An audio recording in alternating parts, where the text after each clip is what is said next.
Good morning and welcome to the Bipartisan Policy Center's event, Medicare Reform, a Bipartisan Solution. I'm Bill Hoagland, a Senior Vice President here at the Center, and have the distinct pleasure of working with our health program under the Executive Director, Marilyn Serapini, and her staff. I want to particularly thank Marilyn, Tara Hartnett, Aidan Kennedy on the BP staff for the tremendous amount of work over the last year and a half that went into preparing the final report that's being released today. The staff has also worked with an advisory group of ideologically diverse policy experts to create the recommendations for a bipartisan path forward for Medicare. I must note up front that the recommendations report today do not necessarily represent the views of all these advisors. And I want to give special end-of-year thanks to our three senior health advisors who were part of the advisory group, but who have advised our staff throughout the year on multiple projects: Chris Jennings, Sheila Burke, and Jim Capretta. Thank you all. This specific project has not been an easy undertaking.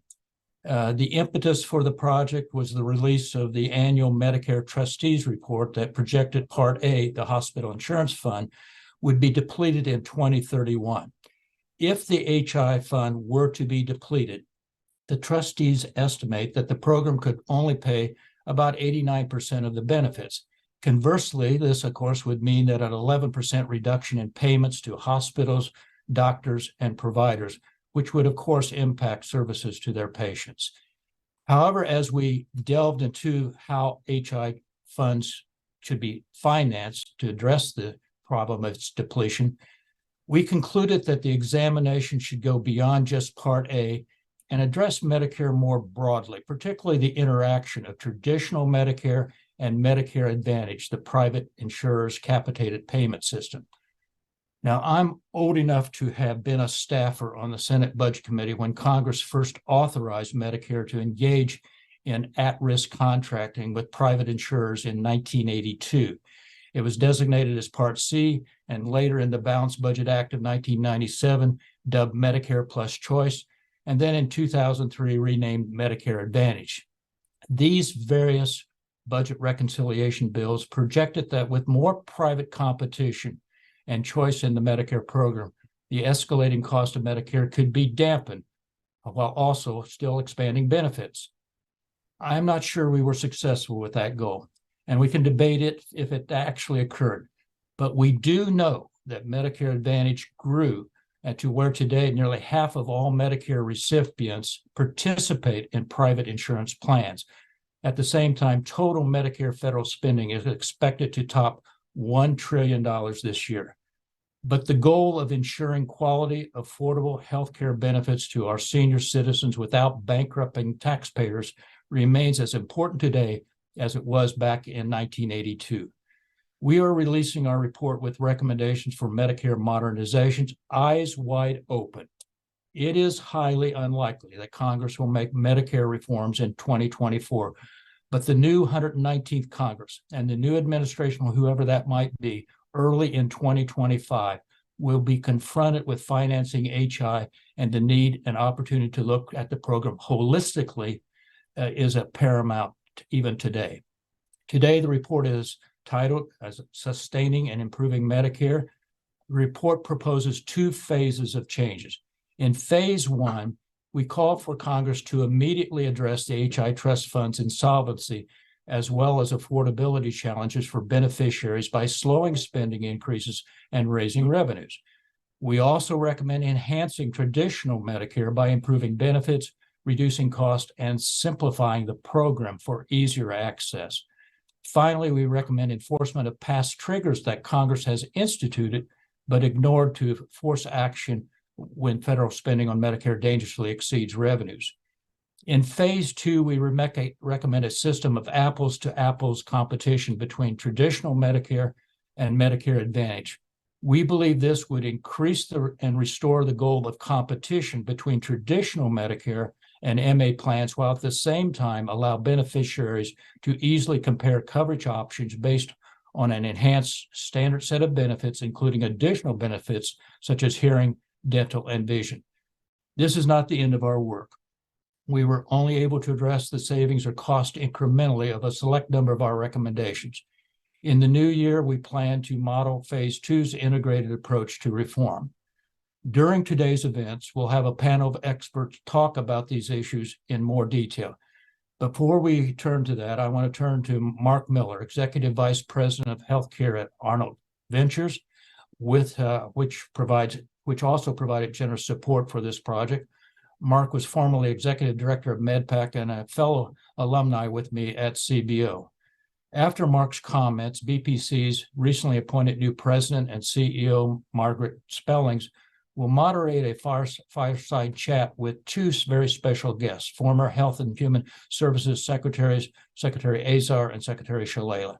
Margaret, many of you will recall, served as the Secretary of Education in the George W. Bush administration, and we are so happy she has agreed to serve as our new BPC president. But first, over to you, Mark.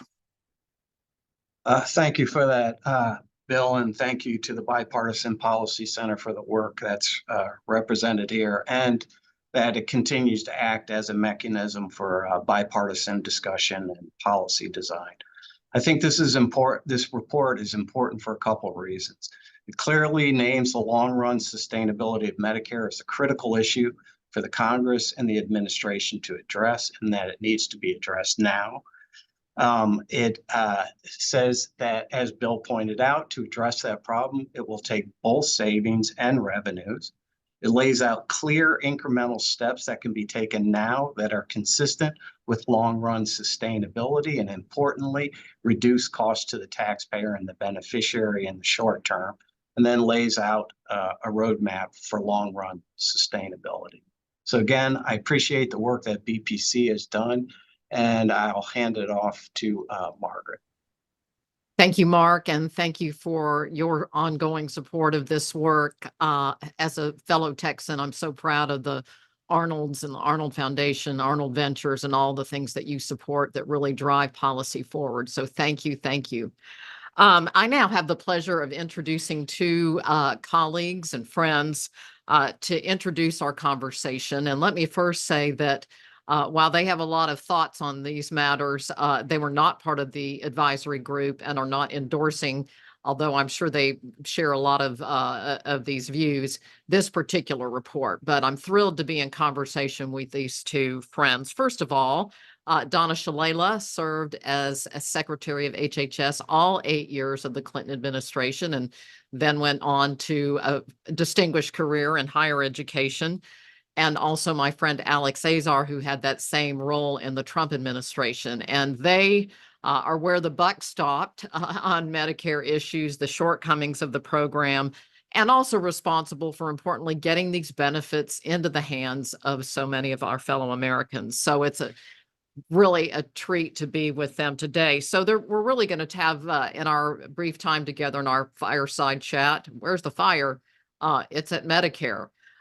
Talk about problems and politics and potential solutions. So as Bill said, the trust fund report comes and goes. We, have a little bit of a Chicken Little approach on some of these things. I mean, why should we care now? And what's different about this particular moment?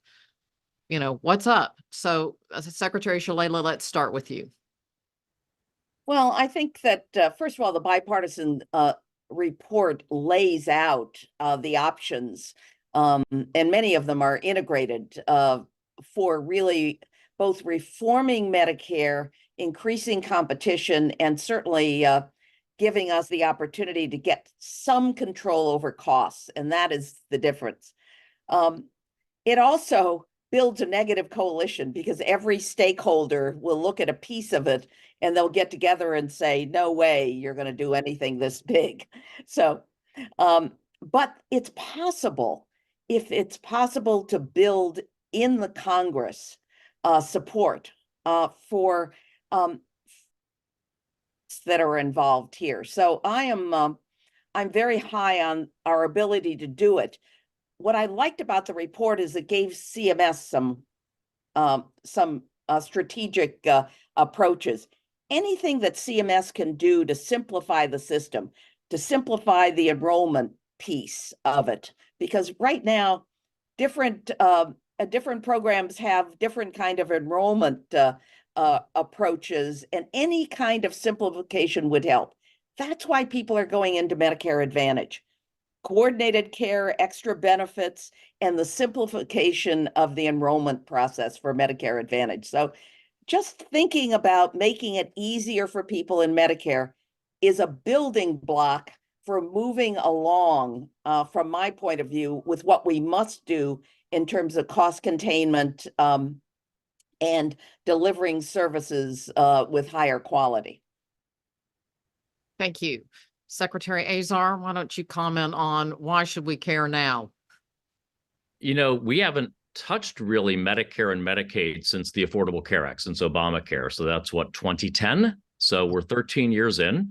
And, we periodically, probably about every 10 to 15 years, we have a major Medicare reform to deal with the structure of the program and the financing of it. And while the dates for the insolvency of the HI, the Hospital Insurance Trust Fund, have extended out a bit, it still is coming within the decade, and it may actually be accelerated. Every year they're always looking to see how much money we're spending. What does that mean?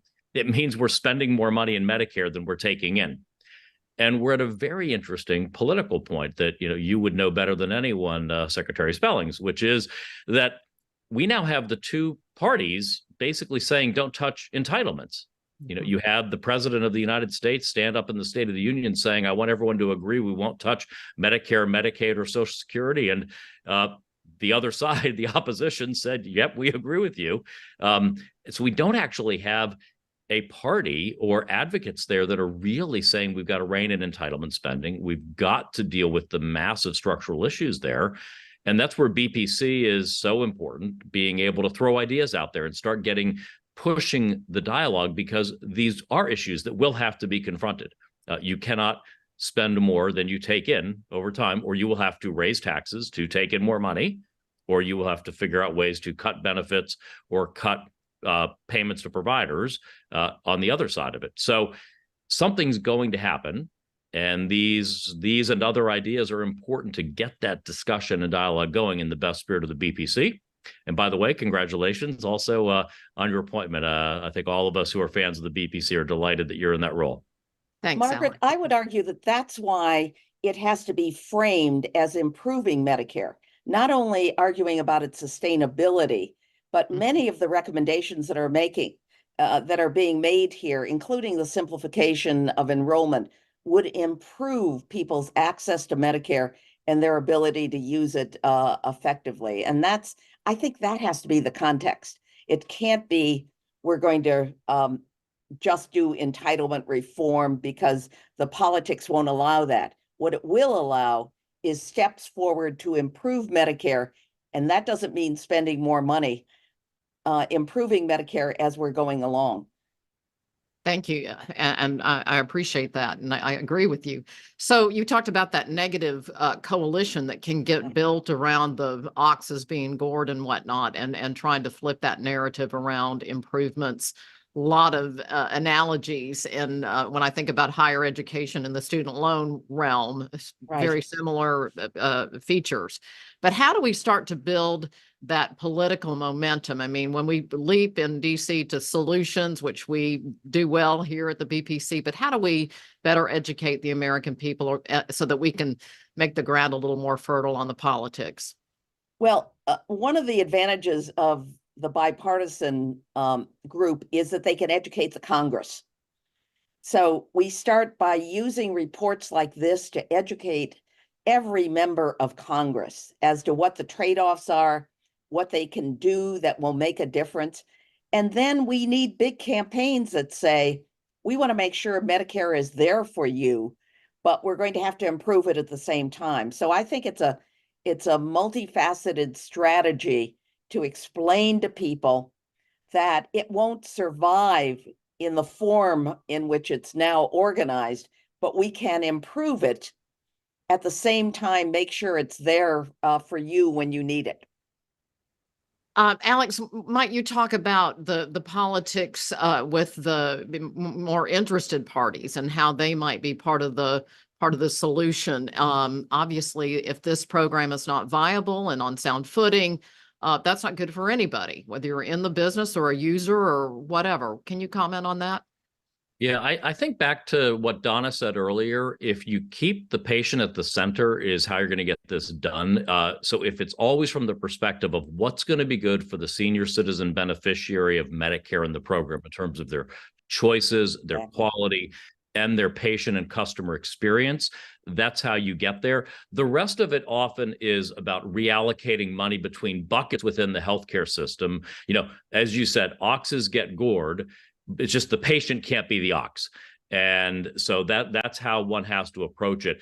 And I think it's very important for groups like BPC to also remind policymakers and the public, people aren't talking about, nor is there a need to, quote, cut Medicare. Really, if we can simply restrain the rate of growth of Medicare to reasonable levels, the economy and productivity actually grow us into solvency. I remember when I was secretary, you probably had to go through this, Margaret. I know Donna did.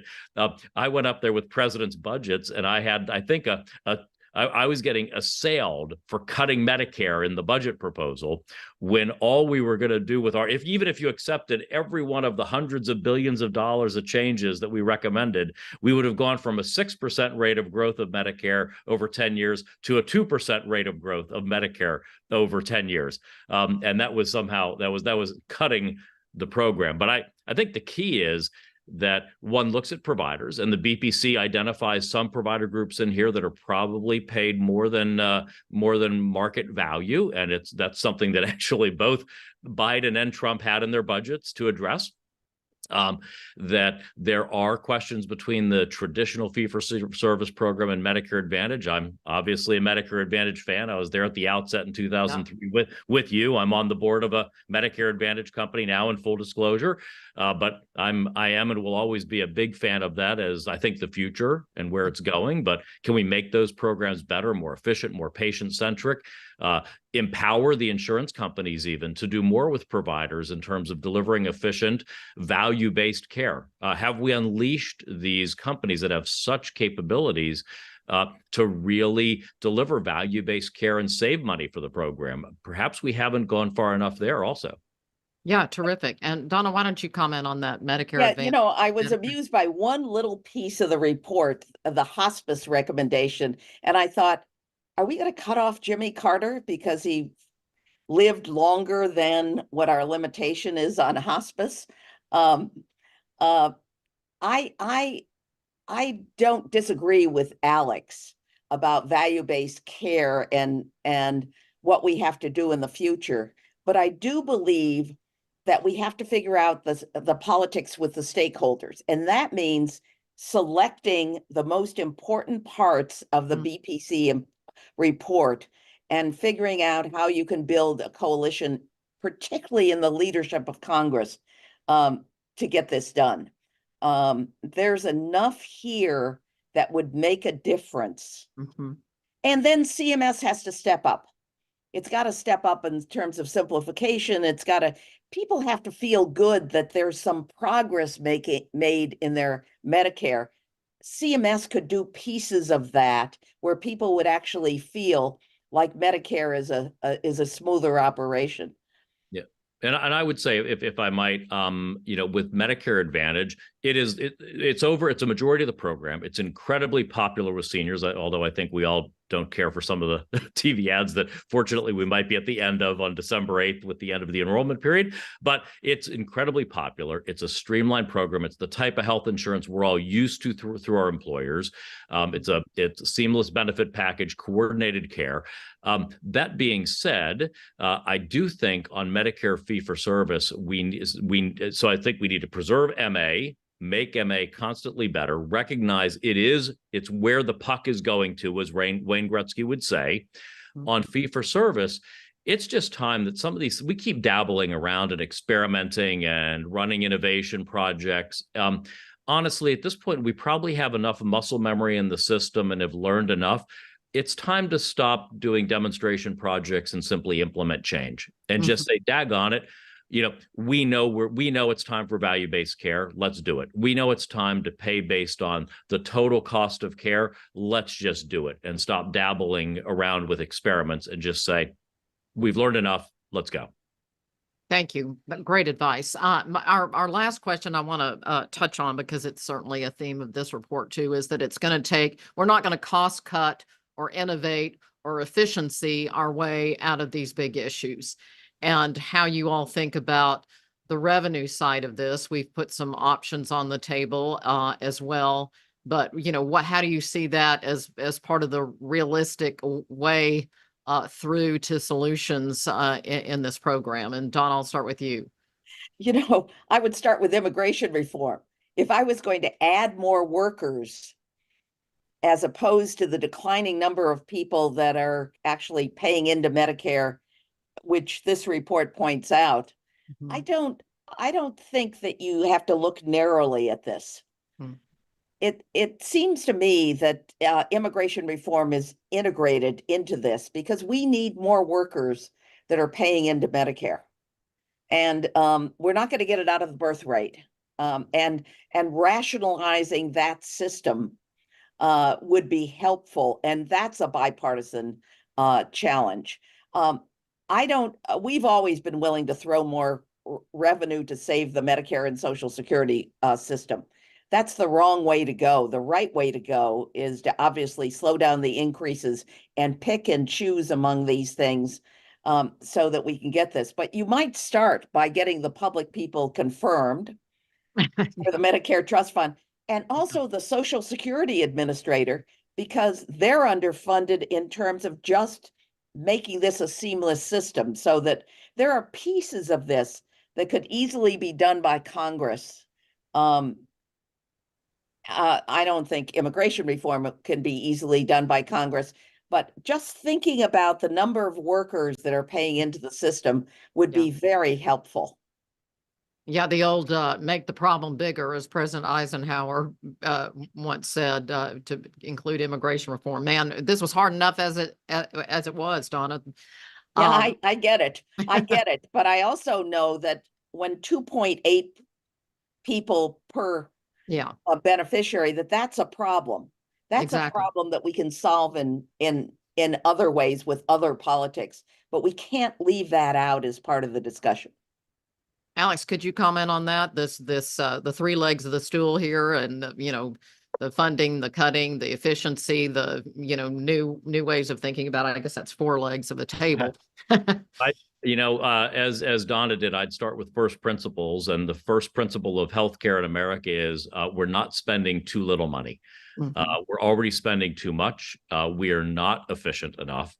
And I just don't think there's going to be the political impetus there to raise more money, whether by payroll taxes or general tax revenue, when we just demonstrably are incredibly inefficient in our healthcare system. And that's not blaming any one part of it, any one provider group, any one manufacturer, et cetera.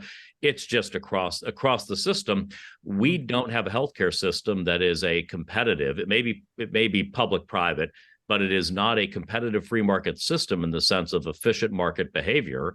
It doesn't operate that way. There are so many efficiencies that we can get out of this system. I think that's the side of the ledger that will get greater political heft behind it and have greater chances than focusing on the revenue side. And that could include solutions like what Donna talked about, productivity enhancements, as well as just cutting how much we spend in various areas. And the system has a remarkable ability to adapt. I mean, when you've led businesses and you deal with budget cutting of programs within your own budgets running a business, it's remarkable the innovation that can be spurred, how you solve to the budget often, as opposed to just taking what people say the current budget is as a given.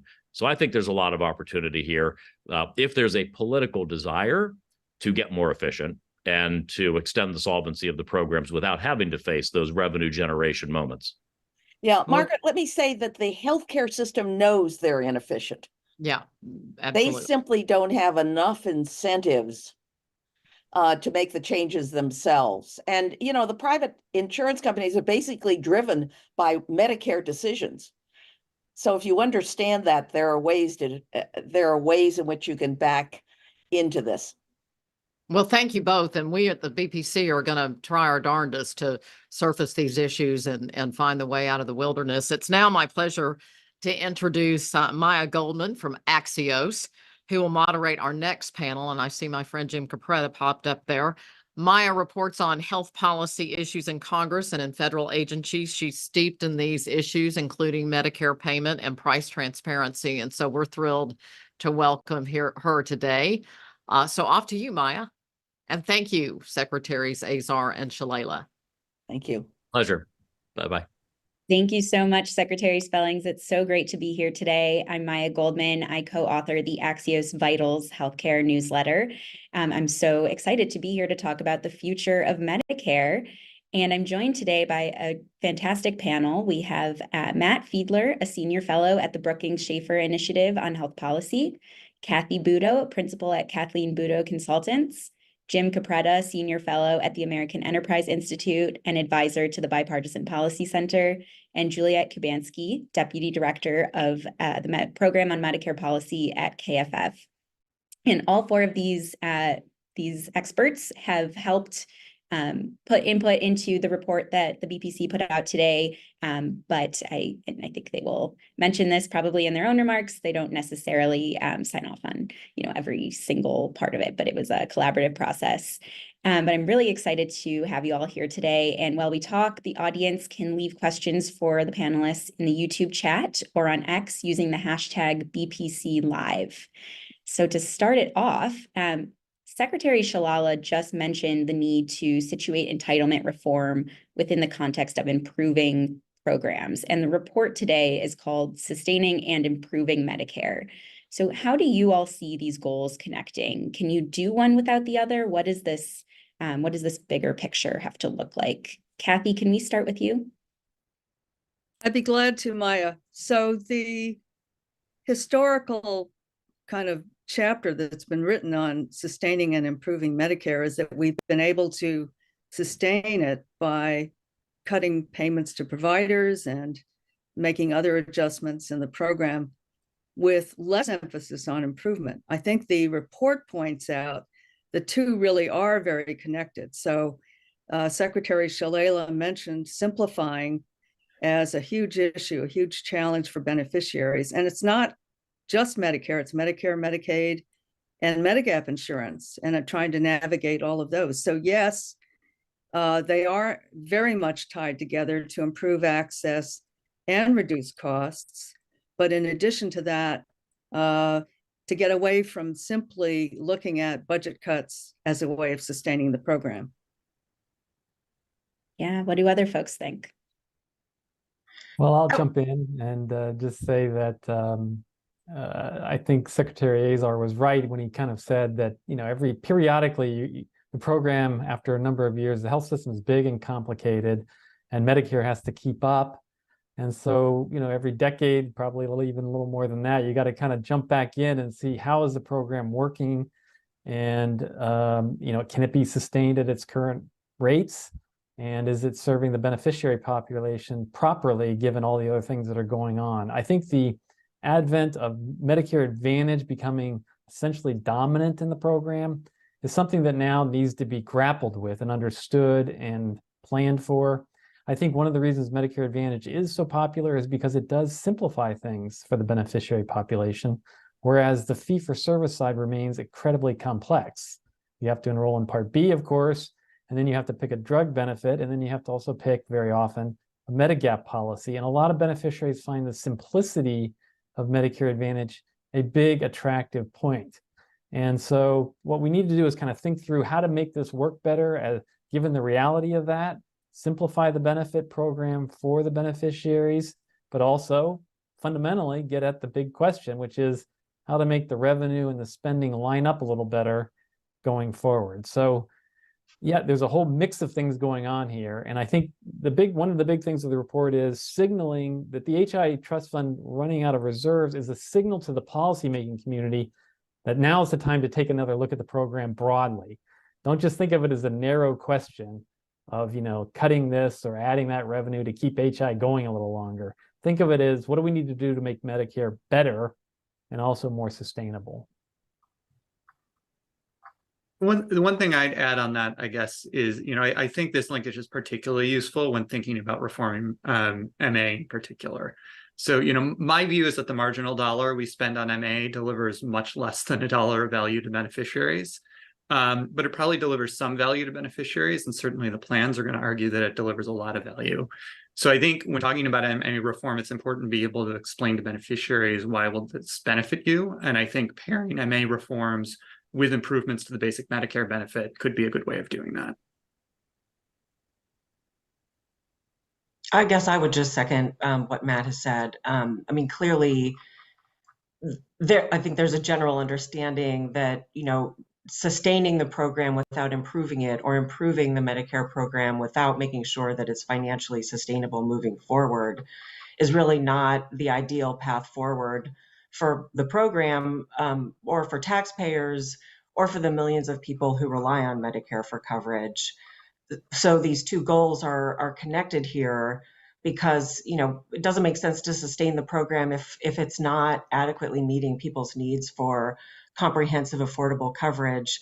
And that's, I think, not just sort of bolstering the Medicare Advantage program or doubling down on the Medicare Advantage program, but as the BPC report makes clear, you know, making some needed improvements in the traditional Medicare program to make sure that that also remains a viable option for people today and future generations of people who, you know, hopefully will have Medicare coverage someday. Yeah, absolutely. Going off of that, I want to talk a little bit more about Medicare Advantage. And you know, as we've talked about, this report takes a two-phase approach.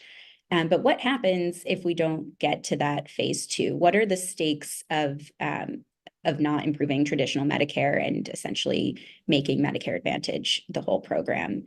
Matt, can we start with you?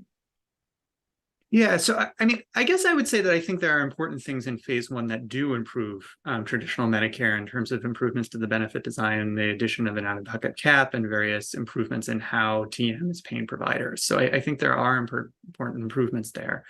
You know, I think in phase two, I think there are a couple things to think about, and I think we may differ on this panel in sort of how we gauge the urgency of them. But I think one change in phase two is trying to really make more of an apples to apples, make it easier for beneficiaries to make apples to apples benefit package comparisons by really sort of standardizing the benefit package. And I think there's real value to that.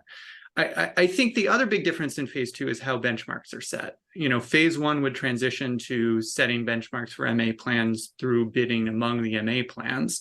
And I think that's an attractive step in that it can sort of automatically compensate for some of the deficiencies we have in our current risk adjustment system, since plans then sort of bake in those problems when they bid. You know, phase two, I think, would seek to sort of introduce TM, traditional Medicare, back into that bidding process. And I think there are scenarios in which that could be an improvement, but it really would put us back in a system where we really depend on having a high functioning risk adjustment system. And so I think being able to get to a world where that's desirable and an improvement over what's envisioned in phase one requires really upping our risk adjustment game relative to where we are today. Maya, this is Kathy. I want to just add that I'm fearful that if we stay stuck in phase one, we will sort of lock in the overpayments to MA plans and the kind of calcification of fee-for-service. That the real benefit of phase two is it unleashes potential innovation, and not just the competition among the plans, but even innovation within those two sectors. So I'd really hate to see us not get to phase two because it really locks in, and it makes it harder to move to phase two if we don't make the commitment now. Can I just sort of building on that? I guess in terms of phase one versus phase two, I guess I wouldn't say that what happens in phase one wouldn't have the effect of helping to improve competition between traditional Medicare and Medicare Advantage, as Matt said. I mean, as I understand what's in the report, consider the recommendations to change Medicare Advantage payments that are included in phase one. You know, I think right now the fact that we are overpaying Medicare Advantage plans gives plans an unfair advantage vis-a-vis traditional Medicare, because plans are using that extra money to offer better benefits than what's being offered in traditional Medicare. So the existing payment system has really tilted the playing field in favor of Medicare Advantage. And if we correct those problems in the current MA payment system, that'll save billions of dollars a year that could help to pay for the recommended improvements in traditional Medicare, as well as the enhanced protections for low-income Medicare beneficiaries. And those improvements would make traditional Medicare a more viable and competitive option relative to Medicare Advantage. Can I say a couple of things about this? This is, when we participated in this process, we all understood that there would be different perspectives on some of these things. And although we can all agree that the report is excellent to get out there and have a debate in Congress, we don't all agree with every wording and everything that's in it. Let me just say a couple of things about this phase 1 and phase 2. I completely supported and believe that it was the right thing to do a phase 1 and phase 2. However, I think if there's an observation in the political process that phase 2 is never going to happen and only phase 1 is really what's being pushed, phase 1 won't pass either. In other words, they're kind of necessary to think about how to reform the program on both sides, because one would involve bringing Medicare Advantage into a competitive program. The other would involve also bringing in traditional Medicare. And you're going to have people saying, one or the other, but a lot of, disagreement about going forward with either one unless both move forward. So I think you're going to be stuck with trying to think through how to do it all together. The second thing I'd say is there's one reason why Medicare Advantage debate is so complicated and difficult is two things that seem contradictory can be true at the same time. One being that they are overpaid. In other words, objectively relative to some measure of total fee-for-service costs, they get paid more than 100% of fee-for-service. At the same time, they can also be more efficient than fee-for-service, which they are on average, not in every circumstance, but it's been confirmed by MedPAC, probably going back at least a decade, maybe 15 years, that because of high use and fragmentation in fee-for-service on post-acute care in particular, Medicare Advantage plans tend to, for the same benefit package on an apples-to-apples basis, provide the same benefits for 10% less, not more. That's also true. And so what you need is an apples-to-apples comparison and fair competition so there's equity about who pays for what, where, and when. And of course, we do need a traditional program because of its social purposes, but that doesn't mean it's always more efficient. I think we should be concerned about saying it's more efficient than Medicare Advantage because the evidence would indicate that it's not. Mm-hmm. Yeah. Jim, one thing though that I would just ask you to think about is that the administration of MA plans is much more agile, if you will, than the administration of a Medicare fee-for-service, which is pretty much hogtied. And having been there, it's just very difficult to affect change in the traditional program. So that any change we need to make of head-to-head competition has got to take into account greater flexibility in the administration of the fee-for-service program. I think it was Secretary Azar who said, isn't it time that we move to adopt some of these approaches that have proven to work in fee-for-service? And I think he's right about that. So just want to say that it's not a level playing field in that regard either. The administration is very difficult. I agree with that point very much. Yeah, that's a fantastic segue, Kathy. And I would love to hear what everyone thinks on what Secretary Azar just said. And obviously this is paraphrasing, but essentially, as I understood it, it's time to be done with demonstration projects in Medicare and move forward. What do you think of that? Juliet, do you want to kick us off? Sure. I mean, I think CMS is really going all in on not just demonstrations, but, moving more dollars into, value-based payment approaches. Value-based payments are baked into virtually every new model coming out of the Innovation Center. For example, we've got Medicare's quality payment programs, Medicare shared savings programs. I think there's lots of areas where Medicare is CMS is doing its best working within perhaps some of the constraints of the legislative and regulatory process, to move away from volume-based reimbursement in the direction of value-based payment models. So, I think these efforts are vital. The BPC report suggests that in phase 2 of this reform effort, Medicare could be empowered with more tools to, make changes in the program that don't, I think, require as much congressional intervention. And I think that is worthy of consideration in order to give Medicare more tools on the traditional Medicare side that we may see in the Medicare Advantage program in terms of, efficiencies, different ways of paying providers that will get more value for dollars spent on the traditional Medicare side. One thing I'd add is I think, one of the real challenges with how traditional Medicare has used value-based payment models so far is that they've, with few exceptions, been voluntary for providers.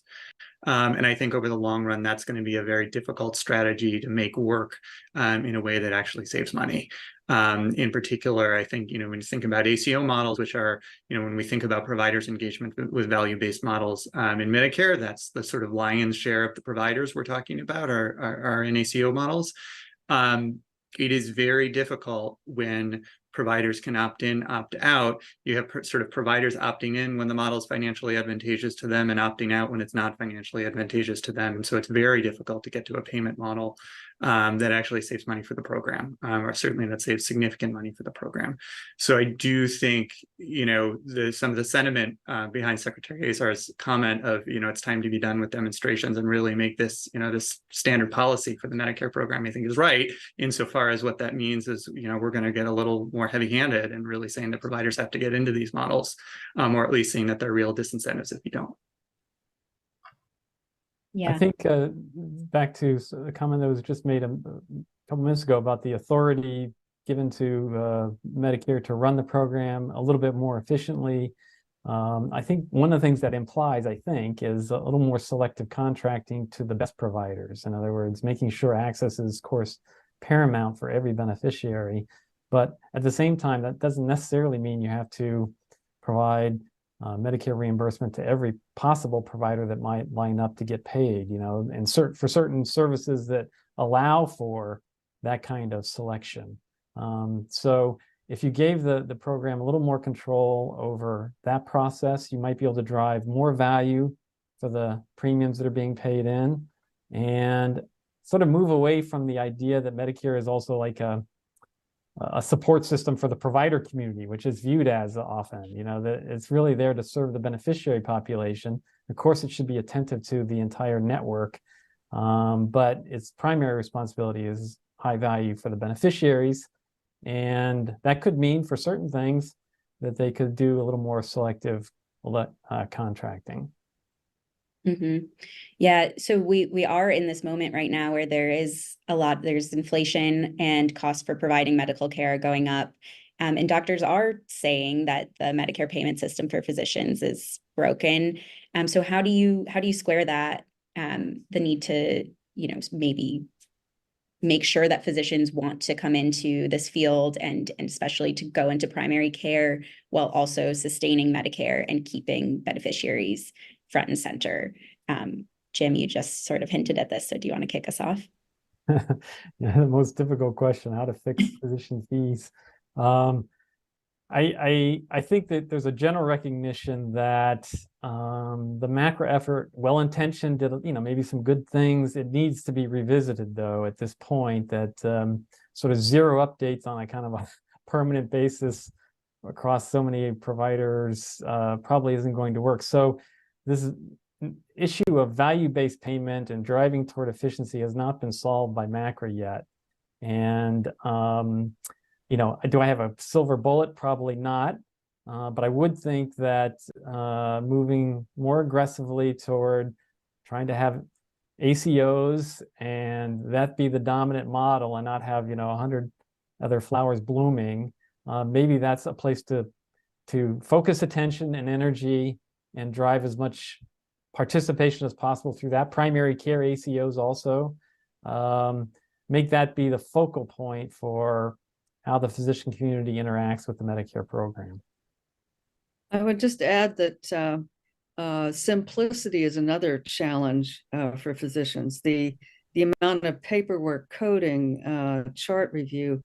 How many of us have gone to a physician and seen the physician sitting in front of the computer the whole time? I think that's what's driving some of those physicians to opt out of Medicare. So we've got to look at more than just payment.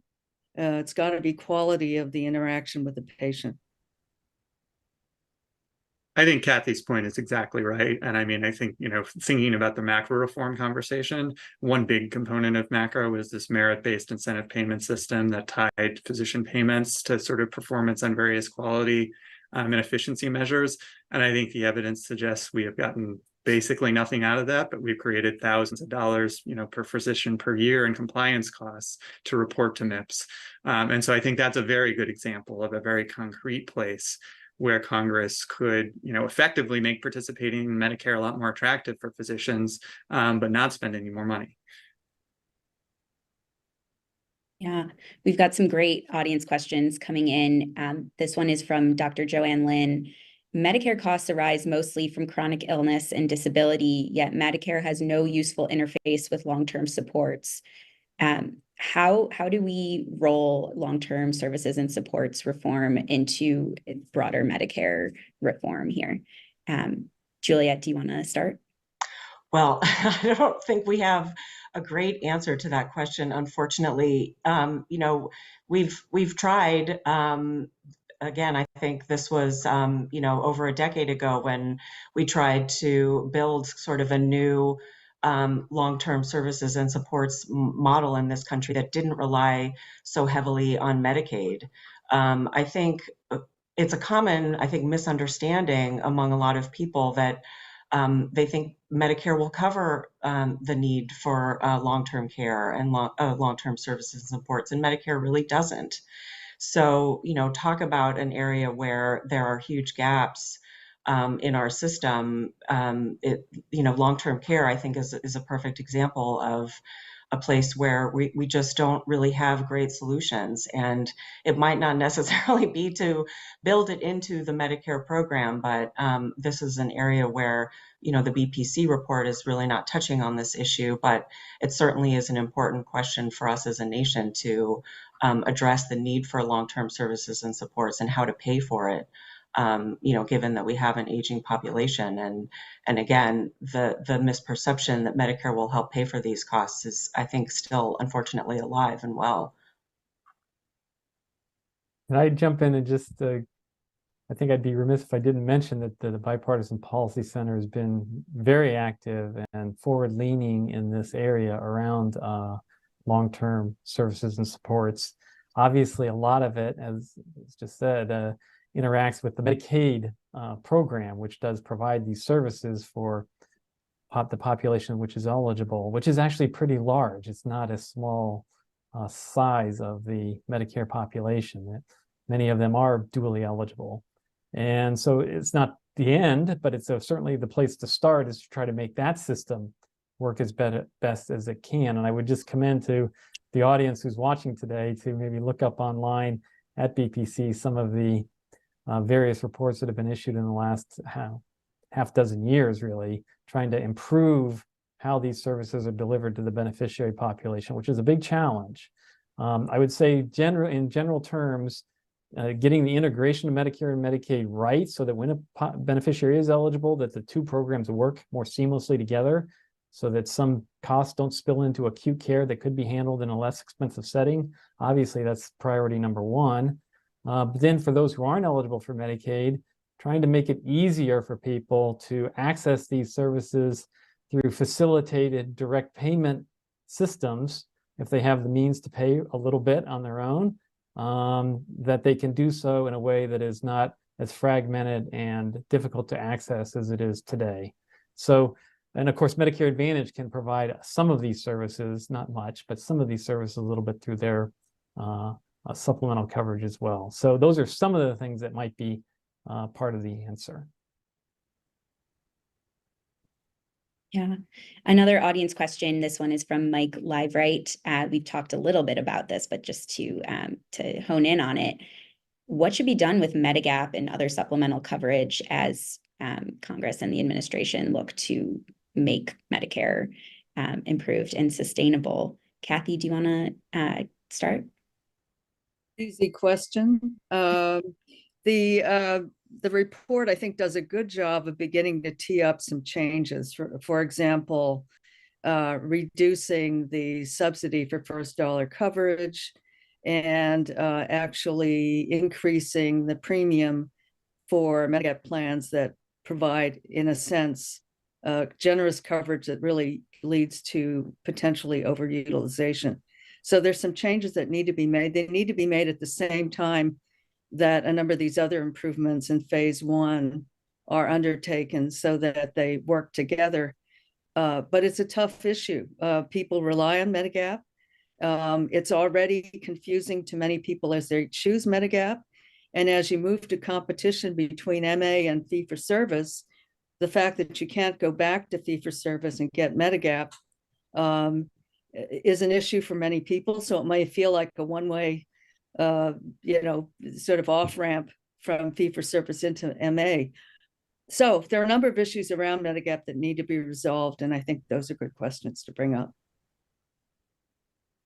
Can I add on that point about Medigap?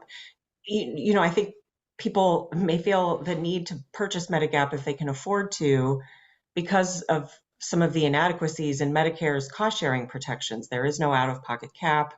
There are these co-insurance requirements that can make it uncertain as far as what patients will need to pay out of pocket when they use services in traditional Medicare, going to the doctor, going to the hospital.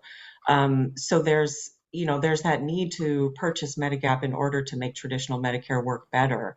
And for people who can't afford a Medigap policy, they sort of end up having to sign up for a Medicare Advantage plan because that there is an out-of-pocket cap in the Medicare Advantage program. So I think what the BPC report suggests, as far as the recommendations to improve traditional Medicare by adding an out-of-pocket cap, by rationalizing the cost-sharing amounts, streamlining it so that beneficiaries in traditional Medicare face or benefit from the same cost-sharing protections that are in the Medicare Advantage program today, that might eliminate some of the need for people to purchase a Medigap policy in order to make traditional Medicare a viable option.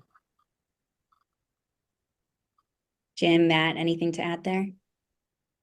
Well, I guess I agree with that last point by Juliet, that the reforms that are recommended in this volume issued by BPC today, its intention was not to do this, but one byproduct I think would be to lessen the need for some beneficiaries to purchase Medigap over time. If you have out-of-pocket protection directly from the Medicare program, and the cost sharing is a little more understandable and predictable and rationalized across A and B, I think the uncertainty and the zero cost sharing that Medigap offers to a lot of beneficiaries, are close to zero, may be mitigated to a degree. And for those who do purchase it, they'll just essentially be purchasing coverage to fill in a deductible, which is okay, but it may not be something that a lot of beneficiaries find a high value in eventually. So I think the key to addressing perhaps some of the interaction problems with Medigap is really to rationalize how A and B are offering their coverage to those who do want to take traditional Medicare. Mm-hmm. Yeah. I would love to hear from each of you one policy change that isn't in the report that you think should be on the table to sustain Medicare, improve it, and or something that is in the report that you disagree with or maybe think should be changed. Matt, can you start? Sure. So I think one place where I would, I think there are some opportunities, and I think there are themes along these lines in the report, so I'm not sure this is wholly novel, but I do think there's room for Medicare to be a little more aggressive, particularly with respect to Part B drugs. and using some types of sort of step therapy and prior authorization. I think those, you want to be cautious with those types of policies because they can create real hassle both on the beneficiary side and for providers. But I do think those are places where particularly with the payment system not being set up to sort of encourage physicians to be cost conscious with which drugs they choose, there can be a role for these sort of administrative controls to sort of drive providers towards sort of lower cost drugs where there are sort of two reasonable options available.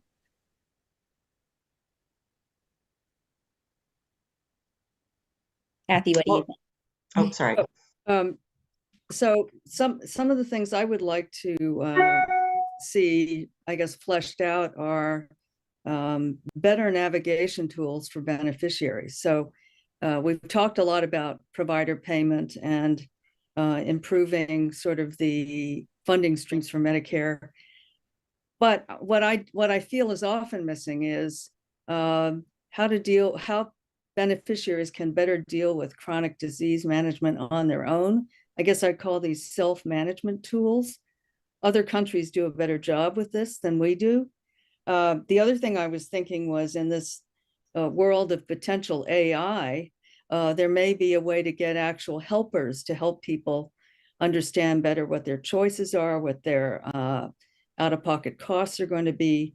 I don't think we've done enough to flesh out those kinds of tools to help beneficiaries manage, or families manage their own care. I guess I would say that the report does a very good job of outlining near the end of the report some of the challenges that go beyond Part A to Part B, actually the Supplementary Medical Insurance Trust Fund, and how much it's drawing and is part of the fiscal challenge the country is facing. I probably would push even a little bit harder and try to put really hard limits on how much the Medicare program can draw on just general tax support or really just borrowing to pay for its costs. I mean, there's a certain amount that's going to be baked in at this point, but the projections are really alarming when you look ahead. And so I think, to say that we got to make the problem even bigger, which is to say that it's not only an A problem, there's also a big part of this related to the budget problem the country faces related to Part B. So I'm not really in a position to agree or disagree with specific policy fixes, but I do think, as far as these phase 1 versus phase 2 approaches to improving traditional Medicare, I think policymakers could consider whether it might be preferable to make a broader set of improvements to traditional Medicare at the same time, beyond, the combining of the deductible and adding an out-of-pocket limit in phase 1, and then standardizing benefits between traditional Medicare and Medicare Advantage in phase 2 in combination with this bidding system. I think in an attempt to level the playing field between traditional Medicare and Medicare Advantage, it might be, preferable to do that sooner rather than later. We're already at a point where over half of beneficiaries are enrolling in Medicare Advantage plans. And as we just mentioned in the conversation about Medigap, traditional Medicare is becoming less of a viable option for people who don't have retiree benefits or the resources to buy a Medigap policy. So from a beneficiary's perspective, traditional Medicare looks like a less attractive option today. So I think the pressure is building to address that imbalance sooner rather than later. Absolutely. Unfortunately, that is all the time we have today. And I could talk about this for another 2 hours with you all. But thank you so much for giving your thoughts today. And thank you to the secretaries for your thoughts before this panel. And thank you mostly to BPC for hosting today. The report is live and available at their website. Hope everybody has a great day.